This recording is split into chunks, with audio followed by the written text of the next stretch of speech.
Muito bem. Boa noite a todos. Com muita alegria estamos aqui mais uma vez reunidos juntos como uma família, discípulos de Cristo Jesus, para aprendermos mais da palavra de Deus e estarmos em comunhão uns para com os outros. Meus queridos, como é de costume, no último domingo do mês, o pastor Antônio vai levar a palavra de Deus lá na segunda igreja, no Parque das Nações, e também celebrar a ceia com aqueles irmãos preciosos que estão lá no bairro do Parque das Nações. E por isso, sempre tem essa vaga, essa oportunidade, para que eu e meu irmão possamos trazer a mensagem, a palavra de Deus para a nossa comunidade aqui no centro. Então, este mês nós estamos falando uma série de mensagens sobre a superação, lidando com as dificuldades da vida. E eu tive a oportunidade de encerrar a mensagem, encerrar essa série de mensagens que nós escolhemos o personagem José do Egito para falar de como que nós lidamos com as dificuldades da vida. E embora José tenha passado por muitas dificuldades, quando olhamos para a sua vida por completo, nós podemos ver claramente a soberania e a bênção de Deus em sua vida. Então, ao longo desse mês, a questão não é o que José fez ao longo das dificuldades que ele estava passando, mas sim o Deus que estava com ele, o Deus presente em todas as situações. Muito bem, antes de eu começar a falar de um momento crucial, do clímax, do reencontro de José com a sua família, eu gostaria de fazer uma rápida retrospectiva daquilo que foi falado nos últimos sermões, para que nós entendamos como foi aquele momento de reencontro entre José e os seus irmãos. Eu deixei aí no slide, se não me engano é o terceiro slide que eu passei ali, né? Mostrando a imagem de uma família complicada. Olhem a imagem. Nós temos Jacó, que depois teve o nome de Israel. Ele teve duas esposas. Primeiro ele queria se casar com Raquel, mas o seu sogro o enganou e entregou a sua filha Lia primeiro, e depois ele casou com as duas filhas do seu sogro. E mais tarde ele foi tendo filhas também com as servas de suas esposas. E por isso nós temos o Jacó teve 12 filhos. Seguindo na ordem, primeiro ele teve filho com a Lia, que foi o Rúben, depois Simeão, Levi e Judá. Depois ele foi ter filho com a Bila, que foi o Dan e Naftali. Mais tarde ele teve filho com a Zilpa, que foi Gade e Asser. Ele voltou a ter mais filhos com a Lia, foi Isacar, Zebulon e Diná. E por último, ele teve filho com a esposa que ele mais amava, a Raquel, e ele teve José e Benjamim. Então, este é o contexto do personagem que nós escolhemos para falar nesse mês. José, que foi o filho primeiro da mãe preferida de Jacó. José era o primeiro filho de sua mãe, mas não o primeiro filho de seu pai. Antes dele, tinha outros irmãos. E a primeira coisa que nós percebemos é que, ao mesmo tempo que José era amado por seu pai, ele também era odiado por todos os seus irmãos mais velhos. E além de seu pai, o pai de José, ter lhe dado uma túnica, que era uma túnica que demonstrava realeza, por ele ser o filho da sua esposa amada, os seus irmãos cultivaram ainda mais ódio para com ele. E em certo momento, Jacó pediu para que o seu filho José fosse ir buscar os seus irmãos, porque eles estavam numa outra cidade e eles estavam prestes a entrar numa batalha. E quando os seus irmãos viram José com a túnica de realeza, esse foi o estopim para que eles desejassem matar o seu irmão caçula e também fazer mal para com ele. E neste momento, como nós vimos nas mensagens anteriores, no final ele não foi morto, mas foi vendido como escravo para a terra do Egito. E aí começa, meus queridos, uma questão das injustiças na vida de José. Nós vamos ver agora um pouquinho de todas as injustiças que ele passou ao longo da vida. Se o começo da vida de José foi um pouco animador, por todo esse contexto familiar, de que os irmãos não gostavam dele, o que veio depois foi ainda pior. Embora ele não tenha sido morto por seus irmãos, ele teve uma vida como escravo muito difícil. Sua honra e destaque como filho preferido já não valiam de mais nada. Ele não possuía mais honra, mas pela graça de Deus, tudo que ele fazia prosperava, e o que levou a ser servo de Potifar. Potifar, ele era um capitão da guarda real do faraó, e o faraó era o rei do maior império que tinha naquela época. Mas, mesmo assim, o pecado, quando ele estava como servo de Potifar naquela ocasião, como ele foi vendido escravo para aquele senhor, aquele capitão da guarda, o pecado constantemente estava incomodando ele. A mulher de Potifar começou a assediá-lo todos os dias. E embora o nosso personagem, o José, tenha permanecido fiel ao Senhor e não caiu em tentação, a mulher de Potifar, irada por não conseguir satisfazer os seus desejos, conseguiu incriminá-lo com falsas provas, e o que levou para a prisão no Egito. E, meus queridos, muitas vezes nos sentimos injustiçados da mesma forma. Buscamos fazer as coisas corretas, seguimos a Deus e somos fiéis a Ele. Porém, as dificuldades e injustiças continuam a estar presentes em nossas vidas. Essas dificuldades, muitas vezes, abalam a nossa fé e nos sentimos perdidos e desamparados. Então, imagine como que está o coração de José neste momento. Seus irmãos o odiavam, ele foi vendido como escravo, ele foi fiel ao seu Senhor. Primeiro, ele foi fiel a Deus e também foi fiel ao seu patrão, o Potifar. E mesmo assim, injustamente, ele estava sofrendo e passando por várias dificuldades por causa de outras pessoas. Mas ao continuarmos acompanhando a história de José, percebemos que a graça de Deus e as suas bênçãos nunca abandonaram a vida de José, mesmo diante de tantas dificuldades que ele estava passando. E na prisão, José foi tratado bem e considerado um homem digno de confiança. E num certo momento, como nós vimos na mensagem passada, teve a oportunidade onde que o padeiro e o copeiro do faraó estavam presos na mesma cela de José. E ambos tiveram um sonho, e José conseguiu interpretar cada um deles. O padeiro foi morto, e o copeiro foi restabelecido ao seu cargo diante do faraó. Porém, o copeiro havia se esquecido da promessa que havia feito de se lembrar de José e tirá-lo da prisão. Naquele momento, a única coisa que José tinha pedido para o copeiro, quando ele conseguiu interpretar o sonho de que ele seria restabelecido, é de que ele lembrasse de José. Ele falou assim: quando você estiver com o faraó, lembre-se de mim, fale que eu estou aqui preso injustamente.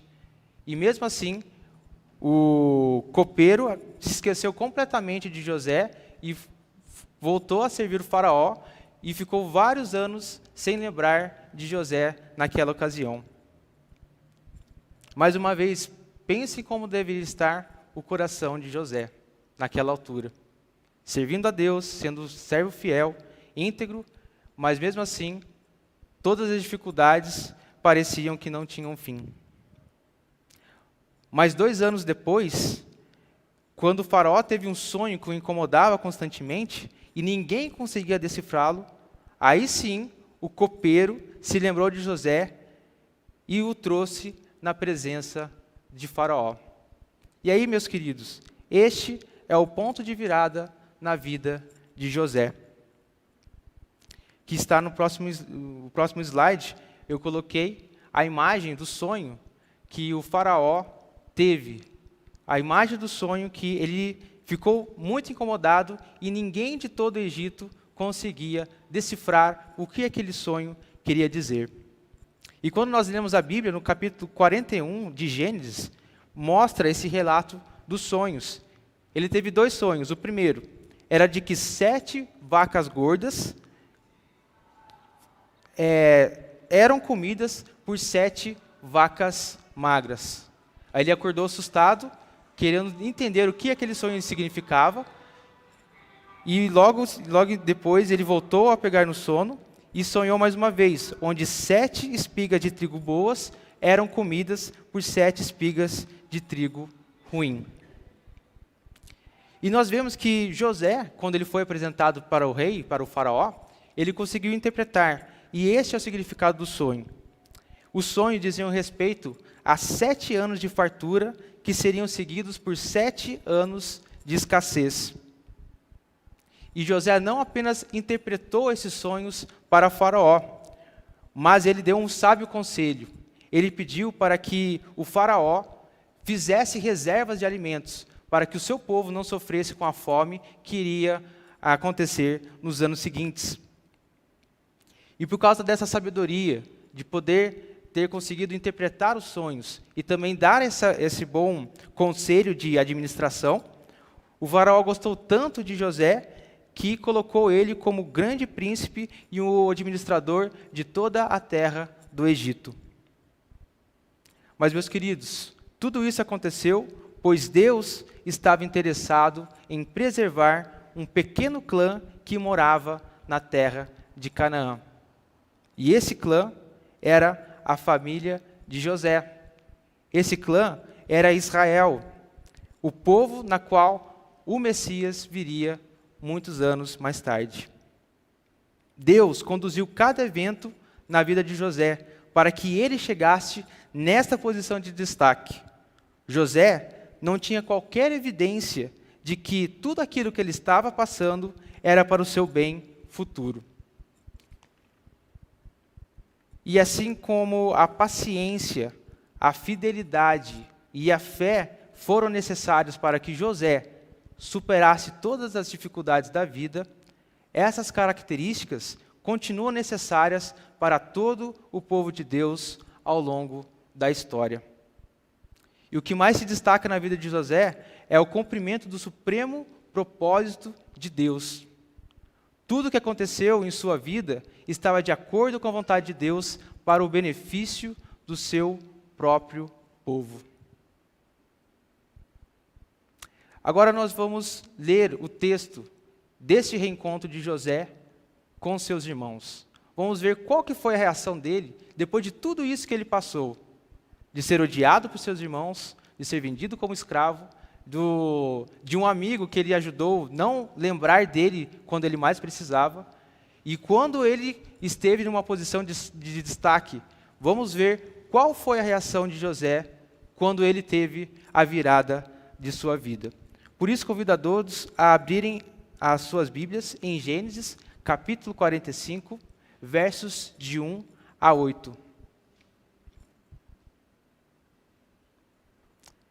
Gênesis capítulo 45, versos de 1 a 8. Eu deixei a palavra de Deus também em tela, que acompanha a minha versão, que é a nova versão transformadora, mas se você estiver com a sua Bíblia aberta aí, acompanhe o que a palavra de Deus tem a dizer. Gênesis capítulo 45, versos de 1 a 8. Diz assim a palavra de Deus: José não conseguiu mais se conter. Havia muita gente na sala, e ele disse a seus assistentes: saiam todos daqui. Assim ficou a sós com seus irmãos, e lhes revelou a sua identidade. José se emocionou e começou a chorar. Chorou tão alto que os egípcios o ouviram, e logo a notícia chegou ao palácio do faraó. Sou eu, José, disse a seus irmãos: meu pai ainda está vivo? Mas seus irmãos ficaram espantados ao se dar conta de que o homem diante deles era José, e perderam a fala. Cheguem mais perto, disse José.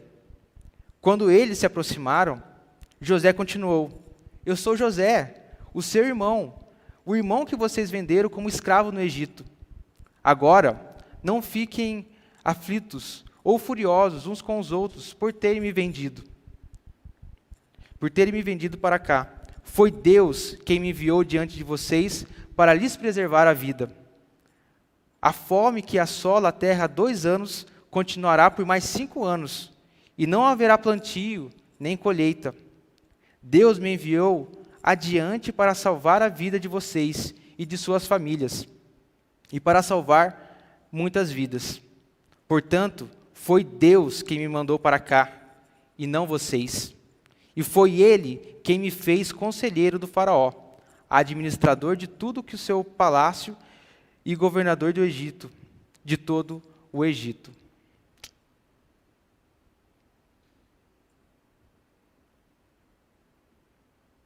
Olha só que interessante, meus queridos irmãos. Como foi a reação de José? Neste momento ele poderia ter culpado várias pessoas, poderia ter culpado os seus próprios irmãos, ele poderia ter culpado a esposa de Potifar que ficava no pé dele, ele poderia ter culpado Deus por tudo aquilo que ele passou. Mas ele não culpou a Deus, ele percebeu que toda a sua história de vida, Deus estava com ele. Deus estava conduzindo a sua história para um bem maior. E assim, ele era grato pela presença de Deus em sua vida. Então, tudo o que aconteceu na vida de José estava de acordo com a vontade de Deus, para o benefício do seu próprio povo. E ele sabia muito bem disso, tanto que ele declarou para os seus irmãos no verso 5, que não era culpa deles, mas sim a vontade de Deus que os tinha conduzido até ali. E esse entendimento é fantástico, e mostra como ele compreendeu a bondade e a misericórdia do Senhor. De algum modo misterioso, sem ser o autor dos pecados de seu irmão, o próprio Deus havia enviado José ao Egito para que no futuro ele pudesse ajudar a sua família e possibilitar que a descendência prometida traria o Messias ao mundo, o Messias, aquele que seria o Salvador de toda a terra. Deus conduz a história do seu povo para a salvação de Cristo Jesus. E aqui nós vemos como que Deus estava presente com José, como ele conduziu tudo para que futuramente daquela família se tornasse uma nação, se tornasse o povo de Israel, e daquele povo de Israel, Cristo Jesus, o nosso Senhor e Salvador, viesse na terra, morresse e ressuscitasse para nos salvar de nossos pecados. Esse é o Deus bondoso em que nós cremos. Ele é Senhor, Ele é soberano sobre todas as coisas. E entendendo isso, José não tinha nenhum ressentimento de seus irmãos, ou por qualquer dificuldade que ele passou durante a sua vida. Confiar na soberania de Deus nos livra de todo o ressentimento e injustiça sofrida em nossas vidas. E isso nos enche da verdadeira paz do Senhor. E agora vamos ver como que Jesus, o que Jesus falou sobre os sofrimentos, o que Jesus deixou para nós. E nós podemos fazer alguns paralelos entre Jesus e José, por aquilo que Jesus passou e aquilo que José passou também em sua época. Jesus, podemos ver que esse entendimento na vida de Jesus, ele tinha pleno conhecimento de que sua missão neste mundo seria dolorosa, mas que era para o supremo propósito de Deus. No próximo slide eu deixei o texto de Lucas 9, capítulo 9, versos 22 a 24. Diz assim a palavra de Deus, onde Jesus estava falando para os seus discípulos: é necessário que o Filho do Homem sofra muitas coisas. Disse: ele será rejeitado pelos líderes do povo, pelos principais sacerdotes e pelos mestres da lei. Será morto, mas no terceiro dia ressuscitará. Disse ele à multidão: se alguém quer ser meu seguidor, negue-se a si mesmo. Tome diariamente sua cruz e siga-me. Se tentar se apegar à sua vida, a perderá. Mas se abrir mão de sua vida por minha causa, a salvará. Meus queridos, Jesus também foi amado por seu Pai e odiado pelos seus irmãos, que no caso era a nação de Israel, os líderes judeus daquela época. Jesus também foi preso injustamente e sofreu sem merecer. Jesus sabia que na sua morte traria vida para todo o seu povo. Através das dificuldades de Jesus, ele sabia que muitos viriam à salvação. Devemos ter o bom ânimo, pois Jesus venceu o mundo. Quando nos apegamos à nossa vida, buscamos sair por cima de toda e qualquer situação. Nos preocupamos com a nossa reputação e desejamos que todos aqueles que nos prejudicaram possam sofrer pelo mal que nos causou. Infelizmente, essas são as consequências do pecado em nossas vidas. Quando alguém faz alguma coisa que nós não gostamos, nós desejamos que ela sofra. Nós desejamos ser justiceiros. Nós desejamos que as outras pessoas sofram por tudo aquilo que nós passamos de ruim nessa vida. Mas Jesus ensina totalmente o oposto. Ele fala que nós devemos negar a nós mesmos. Nós devemos deixar esses ressentimentos de lado e seguir a salvação em Cristo Jesus. Seguir aquilo que Deus tem nos ensinado através das Sagradas Escrituras. Por isso, para ganharmos a verdadeira vida, Jesus nos convida a esta autonegação. Ao negar a nós mesmos, estamos deixando de lado toda a mágoa e busca de vingança para trás, depositando a nossa fé e esperança somente em Jesus, o nosso amado Salvador. Por isso, devemos sempre confiar em Deus e em sua soberania em nossas vidas, sabendo que a sua graça nos sustenta a cada momento. E olha isso que interessante, meus queridos. Deus se preocupa muito mais com a nossa salvação do que o nosso bem-estar aqui na terra. Deus se preocupa muito mais com a nossa salvação do que o nosso bem-estar aqui na terra. Ele se preocupa aonde nós iremos passar a eternidade. E Ele quer que nós passemos a eternidade juntamente com Ele no céu. Quando nós passarmos pelas dificuldades dessa vida, que nós possamos enxergar Deus presente a cada momento. O Senhor usa as nossas vidas para abençoar a vida de outros com o nosso testemunho e a proclamação do Evangelho para todo o mundo. Meus queridos, eu gostaria de chamar a equipe de louvor aqui na frente. Já estou encerrando a mensagem de hoje. E eu gostaria de falar o exemplo de uma missionária, Ellen Roosevelt. Ela foi uma médica, missionária e serva fiel a Deus. Eu estava assistindo uma das palestras do pastor Ronaldo Lidório. Ele é um pastor na qual ele estava dando uma série de cursos, na qual eu tive a oportunidade de ver a mensagem dele, e ele contou a história dessa incrível mulher que percebeu que, por mais que ela estivesse passando por dificuldades, Deus estava presente. Muito bem, a doutora Ellen Roosevelt nasceu em 1925 e morreu recentemente, no ano de 2018. Ela era médica e missionária lá enviada da Inglaterra, que aos 28 anos de idade foi enviada para servir no Congo, lá na África. E quando ela foi enviada, aquele país, o Congo, estava passando por uma terrível guerra civil. Mas ela era uma mulher extremamente capaz. Ela chega solteira a um país e forma uma escola de enfermagem. E ela consegue preparar 100 africanas enfermeiras missionárias por todo o país. Ela conseguiu levar uma boa quantia de dinheiro, ela levantou uma boa quantidade de dinheiro e construiu um grande hospital lá no país do Congo, para ajudar as pessoas que estavam passando naquela crise, naquele período de guerra civil. E nesse período, foi um período triste também, por causa que havia uma grande perseguição do Evangelho. Eles perseguiam pastores e perseguiam missionários que estavam lá naquele país para pregar as boas novas. E, infelizmente, um certo dia, um grupo guerrilheiro foi e sequestrou a doutora Ellen. E em seu diário, ela contou um pouco como que foi esses momentos terríveis que ela passou na mão daqueles guerrilheiros. Por isso eu vou ler alguns trechos do diário que ela deixou. Ela escreve o seguinte, sobre o momento que ela estava como prisioneira.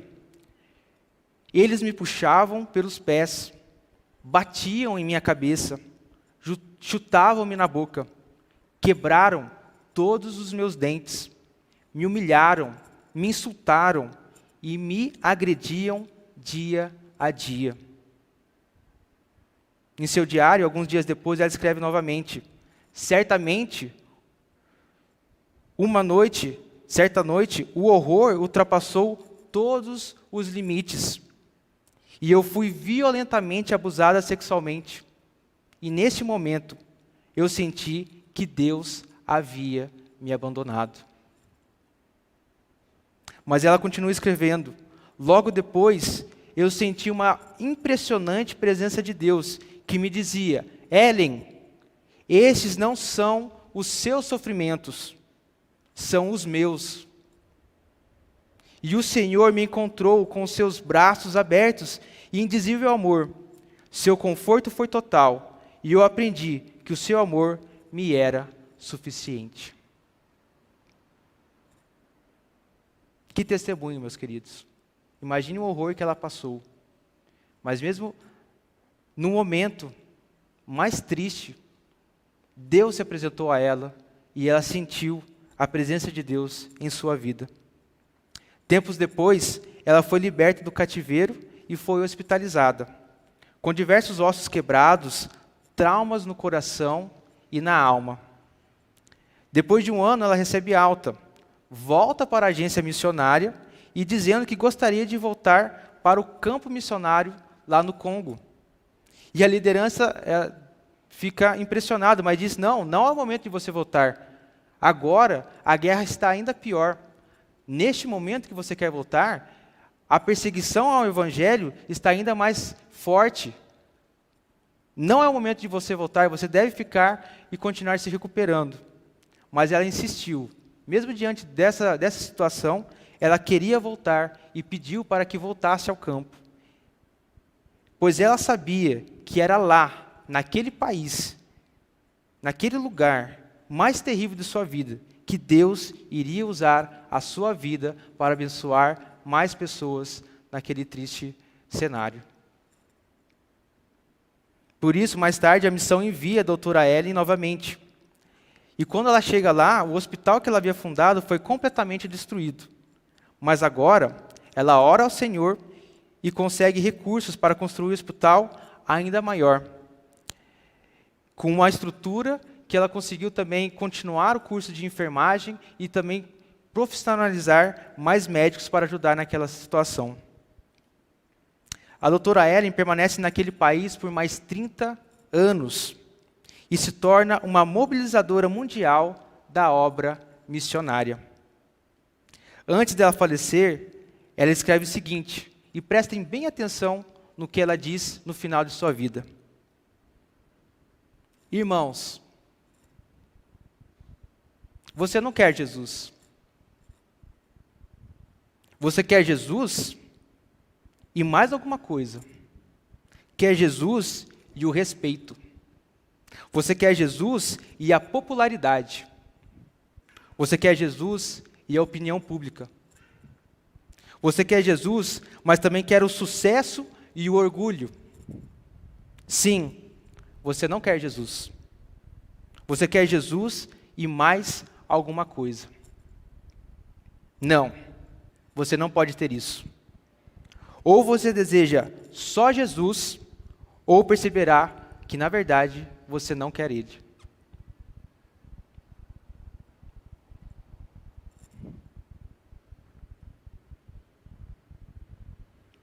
Meus queridos, a verdadeira superação está na confiança em Deus e na entrega de nossas vidas a Jesus Cristo. Esta é a melhor forma de lidarmos com as dificuldades da vida. Não olhem para as pessoas, mas olhem para o Deus que nos entrega a salvação. Que Deus nos abençoe. Gostaria de pedir que todos ficassem de pé. Eu farei uma oração para que Deus nos abençoe neste momento. Superação, lidando com as dificuldades da vida. Somente em Jesus nós poderíamos passar por todas elas. Oremos. Santo e eterno Deus, ó Pai, muito obrigado mais uma vez, ó Pai, por estarmos aqui, por termos essa oportunidade de lermos a Sua palavra e sermos confrontados por ela, ó Deus. Ó Deus, o Senhor sabe dos nossos corações, o Senhor sabe das nossas lutas e das nossas dificuldades. E o Senhor sabe, ó Pai, que muitas vezes o nosso coração, ó Pai, deseja tantas outras coisas, ó Pai. O Senhor sabe, ó Pai, como nós somos pecadores. E por isso, ó Pai, pedimos que o Senhor, ó Pai, restaure a nossa vida, restaure os nossos corações. Ó Deus, que o Senhor, ó Deus, tire toda a mágoa, ó Pai, dos nossos corações, todos os nossos ressentimentos, ó Pai, que nós temos para com as outras pessoas.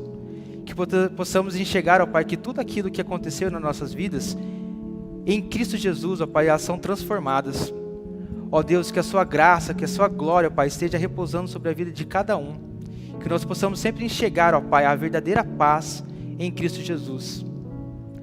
Ó Deus, que este mês, ó Pai, que nós vimos a vida de José, ó Deus, nós também tenhamos, ó Pai, um coração confiantes no Senhor, sabendo que José também foi pecador e muitas vezes ele poderia ter errado, ó Pai, mas o Senhor estava com ele.